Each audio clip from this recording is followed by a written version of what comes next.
misalkan, oh ternyata pelarut mudah larut dalam etanol. Oh ya udah kalau gitu parasetamolnya kita larutin aja dulu dalam etanol gitu ya. Etanol tapi jumlahnya sedikit aja ya, cukup di mana parasetamol bisa larut. Kalau nanti dia udah larut, baru sisanya pelarutnya kita tambahin pakai air. Nah, itu yang disebut dengan teknik Fosolven. Jadi larutan parasetamolnya, gitu ya. Terus apalagi, misalkan, obat-obat asam lemah, basa lemah gitu ya, tapi mau dibikin jadi sediaan Eee, larutan, gimana tuh? Berarti kan kita harus main pH-nya, gitu ya. Nah, itu kan ribet tuh kalau ngatur pH ya. Belum nanti jadi pertanyaan, katakanlah kita udah atur nih pH-nya, agak basa dikit gitu ya pada kasus obat yang asam lemah. Apakah begitu sediaannya jadi, itu dia bisa mempertahankan terus pH tersebut, ya? Kan belum tentu, tergantung lingkungan juga, gimana penyimpanannya, apa segala macam. Sehingga apa, mungkin nggak cukup kalau hanya ditambahkan NaOH saja. Jangan-jangan butuh buffer juga. Jadi nggak cuma NaOH, tapi juga ada buffernya, berarti ada garamnya yang mempertahankan pH basanya. Contoh gitu ya. Nah itu gitu ya. Apalagi sebenarnya banyak ya, termasuk polimorfisme. Udah belajar belum polimorfisme kimia organik? Polimorfisme udah belajar? Ayo. Udah belum? Kayaknya belum, Bu. Masa? Polimorfisme, isomer udah pernah belajar? Udah pasti isomer. Enantiomer, ada yang S, ada yang R. Udah belajar belum? Ada yang cis, ada yang trans. Udah belajar belum? Oh, saya udah belajar sih di kimia organik ya, saya nggak tahu nih, harusnya udah di kimia organik. Jadi, eee, ada suatu senyawa yang mungkin secara kimia sama rumusnya, ya parasetamol gitu ya, ya udah sama gitu. Gugusnya sama, jumlah OH-nya sama gitu ya, apa namanya, gugus benzennya sama, sama semua. Yang membedakan adalah fisiknya. Jadi misalkan nih ya ada gugus OH gitu, kalau kita gambar kan biasanya garis OH kan gitu ya. Tapi kan, itu kan gambar 2 dimensi aja, aslinya kan molekul tuh 3 dimensi kan. Garis OH nih berapa tingkat kemiringan garis OH-nya. Ini agak belok dikit pengaruh nih, gitu ya. Misalkan OH-nya ke sini gitu ya, oh kalau yang ke sini berarti efek farmakologinya bikin pusingnya hilang misalkan. Tapi kalau dia agak geser dikit, jangan-jangan udah nggak bisa memberikan efek farmakologi lagi gitu ya. Itu hanya dari segi tingkat kemiringan sudut sudut, gugusnya doang tuh. Makanya kenapa kalau di kimia organik tuh suka digambarin kan garis OH, tapi kan garisnya ada gambarnya tuh, gambarnya yang garis tebel atau yang ada, apa sih, kalau digambar tuh kayak ada garis-garis begini ya. Jadi kayak agak rabun gitu ya garisnya. Nah itu menggambarkan tingkat kemiringan tuh. Beda miring itu bisa beda ya, bisa jadi obat itu, yang seharusnya memberikan efek farmakologi cuma karena posisi miringnya beda, akhirnya jadi tidak memberikan efek farmakologi atau yang lebih parah, jangan-jangan memberikan efek toksik malah, efek yang berlawanan, itu bisa terjadi. Jadi logikanya itu seperti kayak kunci teman-teman, ya. Kunci itu kan sudah ada polanya dan ada gembok kan. Kalau misalkan polanya cocok template-nya, begitu masuk, masuk, bisa kebuka gemboknya. Tapi kalau misalkan kuncinya penyok, ya misalkan kedudukan kayak atau ketekan bareng penyok, begitu dimasukin bisa jadi nanti gemboknya nggak kebuka karena bentuknya udah berubah. Walaupun ya geriginya sama, ya bahannya masih sama, bahannya masih besi gitu kan, persentase besinya masih sama, nggak berubah secara kimia, tapi secara fisika dia berubah, itu bisa berubah efeknya, gitu ya. Jadi kan PR kita sebagai farmasis kan, kalau memang kita mendapatkan zat aktif yang seperti itu, berarti kan pertanyaannya adalah bagaimana caranya agar kita menjaga stabilitas dari zat aktifnya ini gitu kan. Jangan sampai tuh si OH tadi penyok gitu kan. Nah ini kan penyoknya kita harus belajar, emang gara-gara apa penyoknya? Oh gara-gara misalkan disimpan di suhu yang terlalu panas. Ya berarti kita janganlah simpan di suhu yang terlalu panas gitu ya. Atau misalkan dia penyok gara-gara kena matahari gitu ya misalkan. Ya berarti kita simpan di area yang jauh dari jangkauan matahari gitu ya. Dibantu juga dengan desain kemasannya gitu ya. Kemasannya berarti jangan yang bening, bikin yang gelap gitu ya. Yang bahannya apa ya seperti itu gitu ya. Jadi ada banyak contohnya lagi tuh. Ini kan tadi kita ngambil contoh dari kelarutan, ambil contoh dari polimorfisme, belum nanti ada yang bentuk kristal tuh ada yang bentuk kristal yang aslinya, sama ada yang bentuk, amorfnya, mana yang lebih mudah larut gitu kan, yang bentuk amorf kan lebih mudah larut gitu, dan lain-lain gitu ya, banyak sekali sifat fisikokimia. Ya intinya adalah, ya itulah yang kita pelajari selama 14 pertemuan ini gitu ya. Kita belajar bahan tuh sifat fisikokimianya ada apa aja sih, gitu. Nah, nanti kita belajar masing-masing sifat tersebut, lalu kita juga mempelajari, terus efeknya terhadap dunia farmasi apa?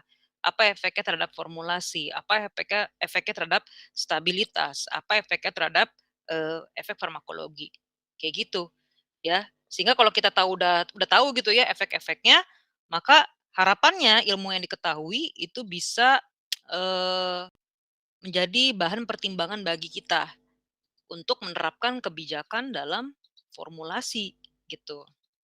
Ya, karena udah tahu nih misalkan saya ambil contoh vitamin C, disuruh dibikin dalam bentuk tablet gitu kan. Kan sebelum kita bikin tablet vitamin C-nya ya, bikin formulasinya kan kita baca-baca dulu, emang vitamin C kayak gimana sih sifatnya, baca-baca gitu ya, di jurnal, di sumber literasi, apapun gitu ya. Oh ternyata vitamin C tidak stabil pada suhu panas. Terus kita suruh dia buat dalam bentuk tablet. Oh berarti nanti pas bikin tabletnya jangan melibatkan metode atau cara-cara yang melibatkan suhu panas gitu ya. Karena kalau melibatkan suhu panas, bisa jadi nanti tabletnya jadi gitu ya. Cuma vitamin C-nya udah rusak dalamnya gitu. Dan itu ketahuan ketika penetapan kadar, kok vitamin C-nya kagak ada, udah dibikin gitu ya. Oh ternyata selama proses pembuatan vitamin C-nya rusak kan gitu. Atau misalkan apalagi, ternyata vitamin C-nya itu tidak stabil dengan adanya paparan sinar matahari. Ya bikinnya jangan kena matahari makanya, kalau di pabrik kan jelas tuh memang di dalam gedung gitu ya, tapi ketika sedianya sudah jadi pun, misalkan jadi tablet, kok parasetamol, tablet vitamin C, pertanyaannya mau dikemas dalam bentuk kemasan apa? Kan dia nggak stabil ketemu sinar matahari, berarti harus dipikirin dong gimana caranya menentukan kemasan yang dia nggak kena matahari. Saya ambil contoh ya, mohon maaf saya sebut merek, saya bukan brand ambassador-nya, cuma biar nanti kamu, paham benang merahnya. Contohnya Nervonse. Nervonse kan teman-teman tahu ya, kemasannya itu kan botol kaca ya, tapi kacanya gimana dia? Bening atau gelap? Gelap, Bu. Gelap, ya. Yaitu upaya dari formulator agar nanti, minim, cahaya matahari yang masuk. Karena yang bikin obatnya pun tahu, orang ketika beli Enervonse, nggak mungkin dia beli botol, botolnya dimasukin lagi ke kardus. Berapa persen orang yang melakukan itu gitu ya. Biasanya begitu udah dibuka, kardusnya dibuang, ya udah botolnya taruh di meja makan atau di meja mana, biasanya kan di rumah seperti itu kan. Ini kalau misalkan kebetulan meja makannya deket jendela yang sinar matahari masuk gimana nih? Nah itulah dibikin upaya seperti itu, gitu ya. Dibikin botol kaca, tapi kacanya gelap. Harapannya intensitas cahaya mataharinya, cahaya UV-nya yang masuk rendah, tabletnya bisa stabil dalam jangka waktu yang lama dan itu sudah diperhitungkan, ya, sudah pasti. Karena kalau belum diperhitungkan nggak mungkin ada expired date. Pasti expired date itu sudah ada dan itu sudah diperhitungkan, gitu ya. Nah itu salah satu contoh, aplikasinya. Gitu. Apakah selalu kaca gelap, Bu? Ya enggak juga, jujur aja kaca tuh mahal ya, kemasan kaca tuh mahal. Jadi alternatifnya bisa pakai botol plastik, tapi botol plastiknya yang kayak gimana, karena plastik ada yang bening, ada yang solid ya, warna putih, ada warna macem-macem, mau yang mana. Bisa juga pakai plastik, tetapi plastiknya mungkin warna putih. Contoh yang, sama juga ya, dari Daria Varia itu Enervon Aktif. Jadi tablet vitamin C tapi ada zinc-nya dalamnya, Enervon Aktif. Itu dia kemasannya botol juga tapi plastik warna putih.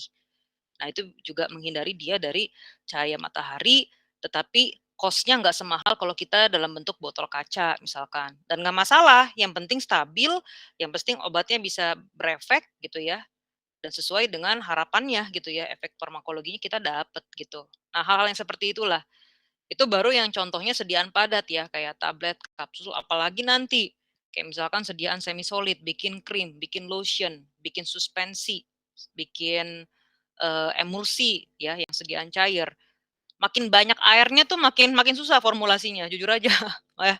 Karena, makin banyak airnya berarti, kemungkinan dia terkontaminasi oleh mikroba tuh makin tinggi gitu. Jadi kita sebagai formulator tuh juga pertimbangannya akan jauh lebih banyak kalau misalkan airnya lebih banyak, ya. Kayak kamu bikin larutan, mungkin ke sana larutan gampang, oh tinggal campur-campur, aduk, larut-larut gitu ya. Padahal pusingnya bukan di bagian situnya, pusingnya adalah kestabilan jangka panjangnya gimana. Coba nanti kamu cek di rumah sendiri ya, kan di rumah sendiri kadang-kadang ada kotak obat tuh, sediaan-sediaan yang cairan sama sediaan yang tablet, lihat expired date-nya. Pasti lebih lama yang tablet daripada yang cairan. Cairan tuh biasanya 1 tahun expired date-nya ya, paling lama 2 tahun udah bagus banget tuh. Tapi kalau tablet kayak tablet paracetamol itu kadang-kadang 4 tahun, 5 tahun masih bisa, stabil dia, ya. Jadi, biasanya ya tiap sediaan ada plus minusnya lah. Mau yang tablet, mau yang kapsul, cairan harusnya kamu dari belajar ya di farmasetika ada plus minusnya, yang penting sesuai dengan kebutuhan dari pasiennya, gitu ya. Ya kalau misalkan kebutuhan anaknya nggak bisa nelen tablet ya jangan kita paksain dia telan pakai tablet, ya kita berikanlah dia dalam bentuk sediaan cair misalkan, gitu ya. Jadi kuncinya adalah kita bikin sediaan farmasi yang efektif, tetapi pada saat yang bersamaan juga sebisa mungkin kita tidak merepotkan si pasiennya ketika mengkonsumsi, gitu ya. Oke, ini saya ambil contoh lagi ya, analogi ya. Misalkan di sini teman-teman ada minyak alpukat ya, jadi katakanlah kalian punya pabrik gitu ya, pabrik CR2 ya, kamu CR2 ya. Terus kamu mau bikin krim, misalkan. Kamu udah belajar ya di farmasetika, krim itu adalah, sediaan semi solid yang mengandung minyak dan air gitu kan. Dan mereka akan menyatu dengan bantuan adanya emulgator, kan krim seperti itu. Pertanyaannya minyaknya mau pakai apa gitu, misalkan nggak usah yang ribet-ribet deh, apa ya, ya katakanlah buat krim pelembab doang gitu ya, yang nggak ada zat aktifnya, cuma krim pelembab aja. Mau pakai minyak apa? Kan ada banyak pilihannya. Katakanlah salah satu bahannya adalah minyak alpukat ya, minyak alpukat, umum dipakai ya. Berarti kan kamu pesen kan, entah mesennya ke distributor bahan baku farmasi, atau ke ke pabrik bahan baku farmasinya langsung gitu ya, tapi biasanya sih kita distributor biasanya. Kita pesenlah minyak alpukat, karena sediaan farmasi pasti kita mesennya yang pharmaceutical grade dong. Jadi minyak alpukat yang memang diperuntukkan untuk pembuatan sediaan farmasi, beda kualitasnya sama yang food grade, sama yang cosmetic grade itu beda. Kalau yang minyak alpukat untuk pharmaceutical grade tuh pasti tingkat kemurniannya lebih tinggi biasanya dan pasti lebih mahal gitu ya. Nah, begitu datang ke kita, misalkan nih datang tuh kurirnya gitu ya, kurir dari distributornya. "Nih Bu, minyak alpukatnya sesuai dengan pesanan." Jreng, datang 1 gentong gitu ya. Karena kan kalau pabrik farmasi pasti nggak mungkin belinya kecil-kecil gitu ya, pasti kan yang gede-gede semua. Ini 1 gentong minyak alpukat. Apakah kita langsung percaya bahwa isinya beneran minyak alpukat? Percaya nggak kira-kira? Gimana menurutmu? Enggak, Bu. Enggak ya, jangan langsung percaya. Namanya juga manusia, tempat salah ya, tempatnya salah itu manusia gitu. Jadi gini, ya itu kamu belajar ya, dari contoh ini aja kamu belajar. Memang di dunia farmasi itu kamu harus belajar, farmasi itu hitam putih ya. Kita ilmu sains, jadi kita tuh ilmunya hitam putih. Jadi maksud saya gini, kecuali terbukti bahwa dia benar, maka kita asumsi semuanya salah. Di farmasi gitu ya. Waduh, kok kesannya suuzon banget ya, tapi memang harus suuzon, harus. Karena kita, profesi atau pekerjaan yang berkaitan dengan nyawa manusia langsung masalahnya, ya. Jadi misalkan nih ada distributor bawa minyak alpukat, padahal distributornya nama PT-nya udah terkenal. Wah, udah terkenal deh, pokoknya udah berpuluh-puluh tahun gitu ya sebagai distributor, namanya baik, nggak pernah ada kasus ya. Kemudian juga kita pun misalkan nih ya, misalkan kamu gitu ya, kamu yang sebagai, formulator di pabrik CR2 tuh udah kerja sama lama sama dia gitu loh, udah biasa pesen di dia, udah kenal baik lah gitu ya, bahkan kadang-kadang suka makan bareng apa ya, bisa jadi kan. Tapi tetap ketika kita ngomongin pekerjaan, ketika kita ngomongin dunia farmasi, begitu bahan baku datang kita nggak boleh percaya bahwa isinya beneran minyak alpukat, ya. Tahu dari mana bahwa dia minyak alpukat beneran? Kan kita nggak tahu ya. Sehingga apa, ketika bahan datang, maka kita bilang ke kurirnya, "Oke kita terima, tapi kita taruh dulu ya di ruang karantina." Karena kita harus evaluasi dulu apakah benar minyak alpukatnya beneran minyak alpukat. Minyak alpukatnya tuh beneran yang pharmaceutical grade pula lagi. Kan kita permintaannya pasti spesifik kan ketika beli. Kita buktikan gitu ya.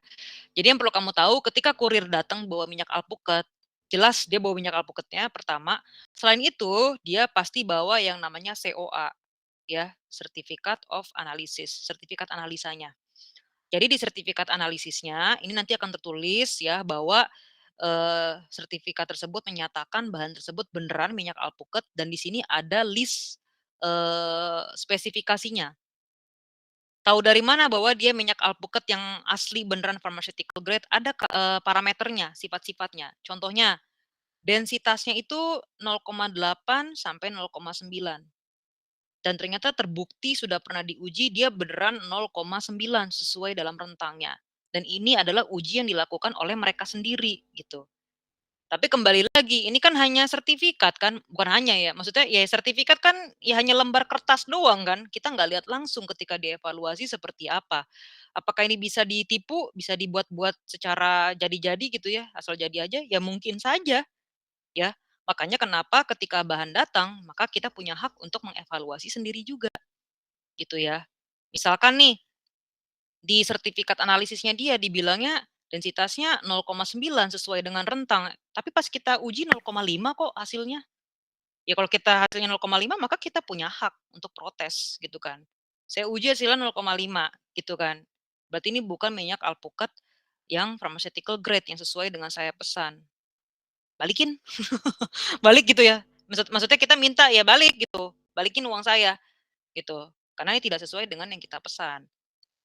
Apakah dia akan ngotot? Bisa jadi, namanya juga orang jualan, ya dia pasti akan bisa ngotot, "Tapi bener kok gini gini gini." Nah, bagaimana, kamu menanggapi hal yang seperti itu? Ya, gimana tuh kira-kira? Coba, siapa di sini? Misalkan orangnya ngotot gitu kan, "Tapi ini bener kok minyak alpukat, ini buktinya sertifikatnya gini gini." Kamu reaksinya apa kalau dibilang kayak gitu? Bilangnya apa? Ya? Kasih bukti. Kasih bukti dari kita kan, ya dia ngotot, kita ngotot balik dong. Yang ngotot bilang, "Ini tapi beneran kok." "Enggak, lah ini buktinya apa? Hasilnya seperti ini kok." Berarti nggak sesuai, ya saya balikin, saya nggak mau gitu. Nah itu ya pentingnya di farmasi seperti itu ya, kita memang, harus bisa pertama, mampu mendeteksi suatu hal yang seperti itu ya, adanya kesalahan, kecurangan, keanehan, dan yang kedua, kita harus bisa tegas ya. Terlepas kamu ada hubungan baik, terlepas perusahaan tersebut ya, si distributornya punya riwayat baik dalam jangka waktu yang lama, ketika ada sesuatu yang tidak, benar atau sesuatu yang salah, aneh, nggak sesuai, kita harus berani pointing out gitu ya. Dan harusnya kalau mereka PT yang baik ya, harusnya mereka, eee, bijak gitu ya. "Oh ada yang salah ya? Kok hasilnya begini ya? Sebentar nanti kita evaluasi dulu." Kalau yang profesional begitu harusnya. Kalau yang beneran baik ya, perusahaannya harusnya seperti itu, gitu ya. Nah kan kita nggak pernah tahu, kadang-kadang kan kita nah ini yang mungkin teman-teman ya, kalau misalkan selama ini ada orang-orang yang mungkin tipenya nggak enakan, kalau diteken kayak, "Ya udah deh, wah wassalam." Itu kalau di farmasi nggak boleh ya kayak gitu ya. Kalau memang waktunya benar ya benar atau salah ya kita suarakan bener gitu ya. Misalkan tadi contohnya, densitasnya dia ngomongin 0,9, tapi pas kita uji kok 0,5 gitu ya. Berarti maksudnya apa? Kok ringan banget minyaknya bahannya. Jangan-jangan isinya bukan 100% minyak alpukat gitu loh. Mungkin iya isinya minyak alpukat, tapi jangan-jangan hanya berapa persen doang, sisanya adalah oplosan. Kan bisa jadi kayak gitu ya. Dan itu semua bisa dibuktikan gitu ya. Apalagi, ciri-cirinya kalau dia minyak alpukat yang pharmaceutical grade ada indeks refraktifnya sekian, ini bisa diuji ada alatnya. Titik lelehnya sekian, uji. Kelarutannya tidak larut dalam air, kita ambil sampel dari si minyak alpukatnya kita tetesin ke air. Kalau dia nyatu aneh, berarti ada oplosan air di situ dan mungkin ada tambahan emulgator ya. Seperti itu gitu. Terus habis itu apalagi, kita juga bisa cek kandungannya. Minyak alpukat itu kan nama bahannya doang kan, tapi kan di dalamnya ada senyawa-senyawa kimianya. Kalau dia yang pharmaceutical grade, apa dia, ciri-cirinya? Oh asam palmitatnya harusnya sekian persen, stearitnya sekian persen harusnya. Tidak apa, tidak lebih dari 3 gitu ya. Kita tes semuanya, pakai alat, instrumen, KCKT, apa segala macam diukur, jrek, kelihatan semuanya. Dan kalau misalkan nggak ada sesuai, kita berhak untuk menolak. Gitu ya. Kalau memang dia benar namanya baik dan sudah berpengalaman puluhan tahun, harusnya dia udah terbiasa. Terbiasa dalam artian gini, kalau ada yang aneh, Ya itu hal yang wajar, berarti tinggal ya gimana nanti menanggulanginya. Nah itu kan, pasti mereka yang lebih tahu caranya seperti apa.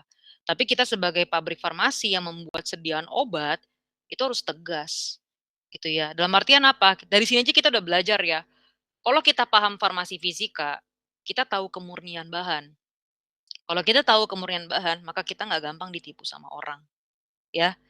Nah ini mungkin teman-teman dulu pernah mendengar berita sirup yang pasien anak-anak setelah minum itu banyak yang meninggal karena gagal ginjal akut. Kemarin ramai tuh beritanya. Tahun berapa itu? Setahun yang lalu, 2 tahun yang lalu, saya agak lupa tuh, ya. Setelah diteliti, ternyata gara-gara kandungan propilen glikolnya. Itu adalah pelarut yang umum banget dipakai di sediaan farmasi. Nanti kamu pas praktek farmasetika nih, sediaan cair, pasti propilen glikol itu sering dipakai. Ternyata propilen glikol itu ada cemaran. Ya, cemarannya di etilen glikol kalau nggak salah ya, cemarannya itu. Nah, di etilen glikol dalam keadaan normal tuh sebenarnya ada di dalam propilen glikol, ada. Cuma biasanya ada batasan maksimalnya berapa. Ternyata setelah dicek, kandungan di etilen glikolnya tuh jauh melebihi dari batas maksimum. Nah, ini pertanyaan, kok bisa? Gitu ya. Nah, ini sebenarnya harus pemeriksaan dari hulu ke hilir, karena nggak bisa disalahkan kepada satu pihak saja. Salahnya adalah yang pertama, siapa yang bikin propilen glikol seperti ini gitu ya. Berarti kan ada orang yang bikin propilen glikol yang mungkin dia lengah, mungkin dia lalai atau memang dari awal sudah niat jahat gitu ya. Sebenarnya harusnya propilen glikol tapi mungkin karena alasan tertentu nggak dibikin propilen glikol, jahat tuh. Kemudian dari pabrik bahan baku kan ada distributor. Ketika nerima nih distributor bagaimana? Sudah dicek belum validitasnya apa segala macam. Lalu kemudian menurut saya yang fatal di sini ketika distributor bawa ke pabrik farmasi ini ngecek nggak sih pabrik sediaan farmasinya, obatnya yang bikin obat. Kan bahan bakunya kan dia bikin sirup nih, bahan bakunya propylene glycol, dia mesen. Pas propylene glycol datang tuh diperiksa nggak sih? Atau kadang-kadang ya itu, mungkin karena sudah riwayat, udah biasa, nggak ada masalah, riwayatnya baik, partner udah lama, terima-terima aja gitu ya, nggak dicek lebih lanjut, gitu ya. Terus juga BPOM, ini entah kenapa kalau ada masalah obat apa tuh, pasti pertama yang disalahin BPOM mulu gitu ya, padahal sih sebenarnya kan banyak nih. Terus BPOM-nya pun juga ya dia kan badan pengawas ya, ya apakah sempat miss dari BPOM-nya? Nah ini kan berarti ada banyak pihak yang terlibat kan sebenarnya, dan fatal, kamu lihat sendiri memang sudah ada contoh nyatanya, beneran ada yang meninggal loh gara-gara itu, anak kecil pula gitu, gagal ginjal akut semuanya, gitu. Nah, itu adalah kejadian nyata. Bayangkan kalau kita tidak tegas, kita tidak ngeh dengan kemurnian, dengan farmasi fisika ya efeknya seperti itu, beneran nyawa manusia keangkat gitu ya. Nah itu, makanya kita perlu belajar bahan baku farmasi itu, ya. Jadi, eee, kalau misalkan kamu lihat ya sifat fisikokimia dari zat itu banyak sekali ya, nggak cuma zat aktif ya, eksipien juga. Ada pH, tadi temennya udah menyebutkan ada titik didih, ya, ada kelarutan, ada massa jenis tadi ya, densitas ya. Jadi kalau misalkan bahannya harusnya berat, tapi pas kita terima bahannya kok rasanya ringan, itu perlu curiga, jangan-jangan dioplos gitu ya. Konstanta dielektrik, nah ini